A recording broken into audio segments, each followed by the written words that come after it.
రాజకీయ నాయకులు సినీ తారల కలయికలు సర్వసాధారణం. పలు వేదికలపై వారు కలుసుకొని పలకరించుకోవడం చూస్తూనే ఉంటాం.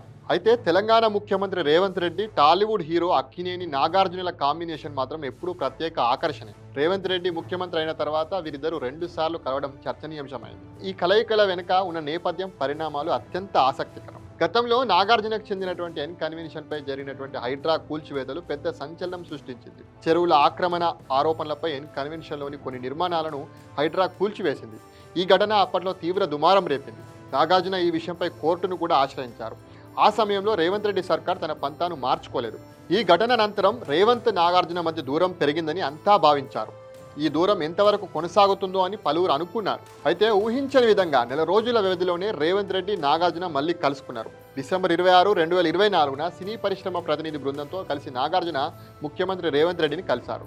చలనచిత్ర పరిశ్రమ సమస్యలపై చర్చించేందుకు ఏర్పాటు చేసిన ఈ సమావేశంలో నాగార్జున కూడా పాల్గొన్నారు.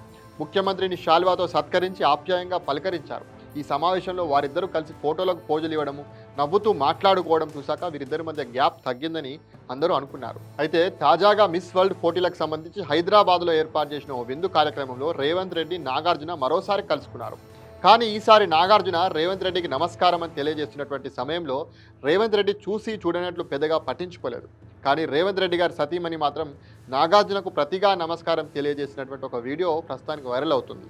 దీంతో రేవంత్ రెడ్డికి నాగార్జునకు మధ్య మళ్ళీ ఏమైందనేటువంటి ప్రశ్నలు మొదలయ్యాయి.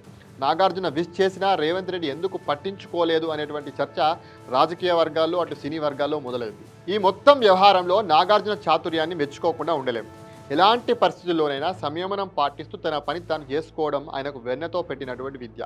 ఏ పార్టీ అధికారంలో ఉన్నా వారితో సంబంధాలు కొనసాగించడము, వారి మెప్పు పొందడం నాగార్జునకు అలవాటు. అందుకే ఆయనకు అన్ని పార్టీల నాయకులతో మంచి స్నేహం ఉంది. రేవంత్ రెడ్డి ముఖ్యమంత్రి అయినటువంటి వెంటనే నాగార్జున కాస్త అప్రమత్తంగా వ్యవహరించి ఉంటే ఎన్ కన్వెన్షన్ వివాదం తలెత్తి ఉండేది కాదేమోనని కొందరు అభిప్రాయపడుతున్నారు. అయితే కాస్త ఆలస్యంగానైనా నాగార్జున తన అనుభవాన్ని, వ్యవహార దక్షతను చూపించి ముఖ్యమంత్రి రేవంత్ రెడ్డితో స్నేహపూర్వక సంబంధాలను మెరుగుపరుచుకోవడంలో విజయం సాధించారని నెటిజన్లు అందరూ అనుకుంటున్నారు. అటువంటి సమయంలో మిస్ వరల్డ్ పోటీలకు సంబంధించినటువంటి విందులో పాల్గొన్నటువంటి నాగార్జున, రేవంత్ రెడ్డి ఎందుకు అంటీ ముట్టనట్లు ఉన్నారని మళ్ళీ వీళ్ళిద్దరికి ఏమైందనేటువంటి ప్రశ్నలు మొదలైనవి. అయితే ఏదేమైనా రాజకీయాలు, సినిమా పరిశ్రమ పరస్పరం ఆధారపడి ఉంటాయి కాబట్టి ఇలాంటి కలయికలు, సత్సంబంధాలు, భేదాభిప్రాయాలు ఇవన్నీ కూడా అనివార్యమే అని అనుకుంటున్నారు.